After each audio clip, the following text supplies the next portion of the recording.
रानो चिड़िया की रसोई बहुत छोटी थी। मिट्टी का चूल्हा था, एक कटोरी में बेसन रखा था। हर सुबह वो उठकर चटपटे ब्रेड पकोड़े बनाती थी, फिर चूल्हे पर धीरे धीरे तलती। चटचट की आवाज आती।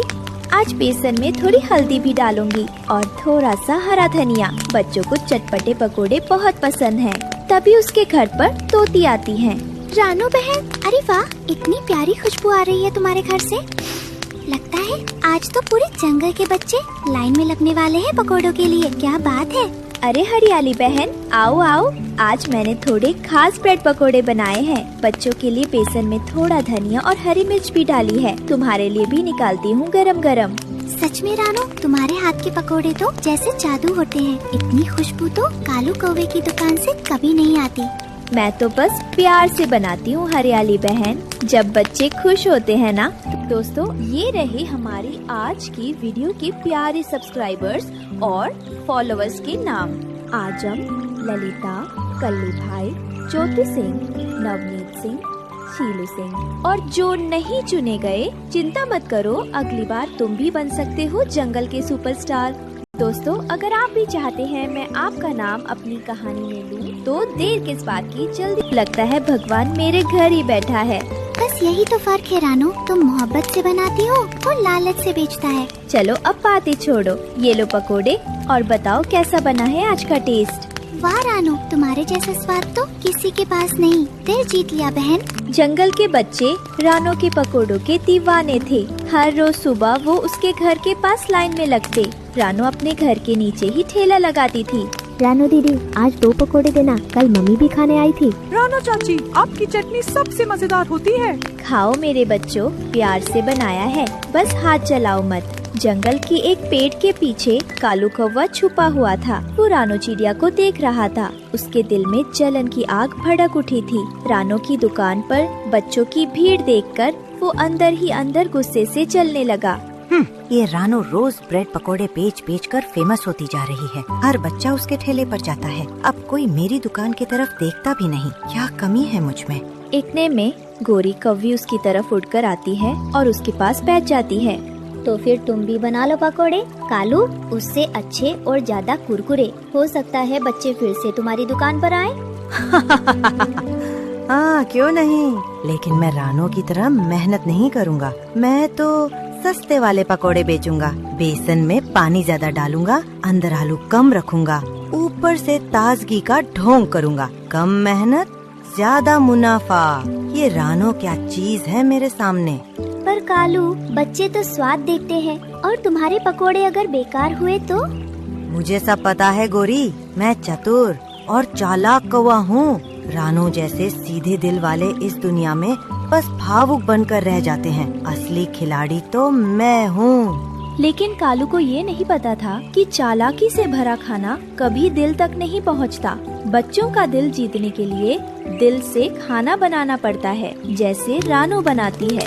अगले दिन कालू कौवा ने भी ब्रेड पकोड़े बेचना शुरू कर दिया, लेकिन उसमें न स्वाद था न प्यार। ये पकोड़े तो गीले हैं और बहुत तेली, मुझे उल्टी आ रही है। मैं अब रानो चाची के पास ही जाऊंगा। अरे ओ बच्चों, सुनो सुनो, सिर्फ एक सिक्का दो और ले जाओ गर्मा गर्म पकोड़े। हाँ, वो भी बड़े सस्ते, मजेदार, कुरकुरे। रानो के नहीं, कालू के स्पेशल पकोड़े। ना ज्यादा बेसन, ना ज्यादा तेल, बस थोड़ा सा स्वाद और ढेर सारा झोल। गोरी कौवी थोड़ी दूर खड़ी सब सुनती है और माथा पकड़ लेती है। हे भगवान, ये कौवा तो सिर्फ लालच में अंधा हो गया है। न स्वाद देख रहा, न सफाई, बस पैसे पैसे कर रहा है। हरियाली तोती रानो के घर आकर कहती है, रानो बहन, मैंने देखा कालू कौवा भी अब पकोड़े बेच रहा है, लेकिन उसके पकोड़ों में वो बात नहीं है, उसमें प्यार नहीं है, बस पैसे कमाने की जल्दी है। हर कोई बना सकता है पकोड़े, मुझे फर्क नहीं पड़ता। मैं बच्चों के लिए बनाती हूँ, उनको खुश देखकर मेरा मन भर आता है। कालू को चाहे जितने पैसे मिल जाए, लेकिन जो प्यार मेरे ठेले पर आता है वो किस्मत वालों को मिलता है।